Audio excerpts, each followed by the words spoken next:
Presidential historian predicts impeachment will be the season finale of the Trump presidency. MSNBC's Joe Scarborough called on Republicans to stand up to President Donald Trump's Nixonian provocations. The Morning Joe host said the president was moving closer to triggering a full-blown constitutional crisis by calling on the Justice Department to investigate his predecessors, and he said the GOP must take action to preserve the rule of law. A lot of really good people in that party, a lot of people like, Sr., Rob Portman, R.O., who actually care about the Constitution, Scarborough said. The chairman of the Senate Judiciary Committee has said stay away from Bob Mueller.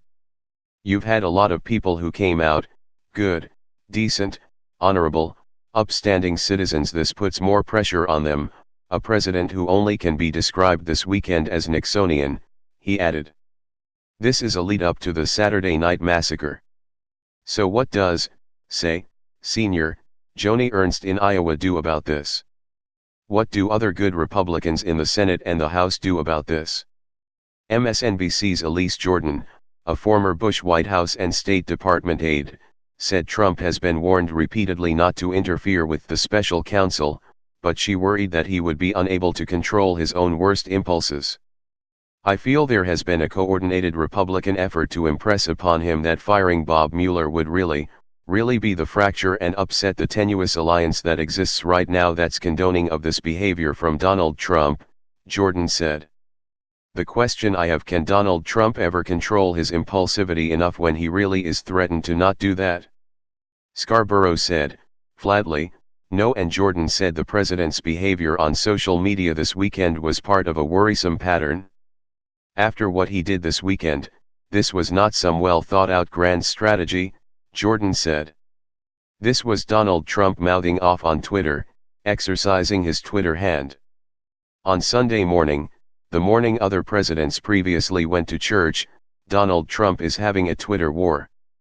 That's why I think he has to continually up the ante when it comes to shock value, and I think it's only going to continue with what he gets away with here. Presidential historian John Meacham agreed that Trump appeared to be at the same point Richard Nixon was when he ordered Justice Department officials to fire independent special prosecutor Archibald Cox, and he predicted Trump would eventually face impeachment.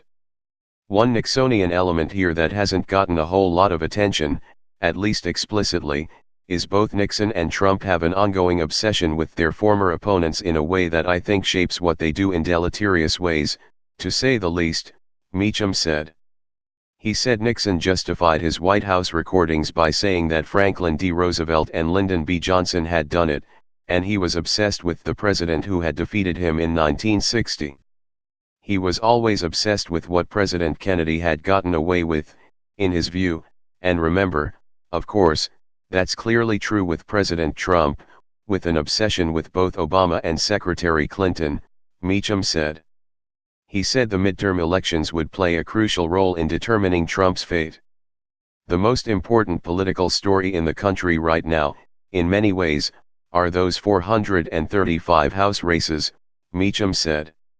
I've been skeptical of this, but I would bet a good bit of money this is going to end up in the House with some kind of impeachment proceeding, and the makeup of that body and ultimately the reaction of the United States Senate, which is supposed to be the great deliberative check and the great final hammer on these things.